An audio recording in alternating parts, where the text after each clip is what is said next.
Coa intención de que o polígono da Arrán en Cuntis sexa un referente para a provincia de Pontevedra, arrancan as obras para a remodelación deste espazo. A actuación centrase na mellora dos viarios, na construción de novas virarrúas e sendas e na renovación do alumeado público. En total, máis de 550.000 euros procedentes do Plan de Porense e do Plan Concellos da Deputación de Pontevedra. Nos precisamos de polígonos industriais que sexan do século XXI. E, polo tanto, que teñan todos os equipamentos, todas as garantías e que sexan atractivos tamén, non? Porque cando ven xente coa que traballamos, coa que facemos actividade empresarial, queremos amosarlle un polígono que sexa atractivo. Para a presidenta provincial é unha obriga das administracións poñer a disposición das empresas solo industrial de calidade para que permanezan na provincia e xeren emprego. Todo o que ten que ver con política industrial e ter a disposición suelo industrial de calidade e con todos os servicios, as infraestructuras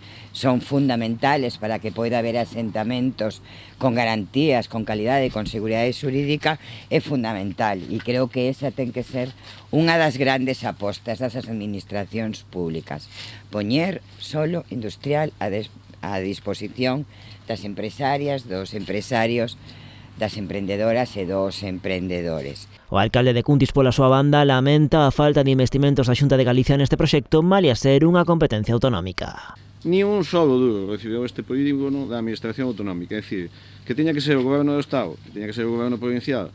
É dicir, os empresarios non teñen que entender de competencias, teñen que entender que hai que solucionar os seus problemas. E é lamentable que unha competencia autonómica se permita o lujo pois de non invertir un duro aquí, non? É dicir, eso teño que decir claro porque tamén me costou horas de traballo, non, ese tema, e que teña que ser o Estado o que finalmente vaya a invertir pois en Cuntis, tamén me sabe mal, non? É dicir, que a comunidade autónoma mire para outro lado. Dende o ano 2015, a Deputación de Pontevedra leva investidos en Cuntis máis de 4 millóns de euros.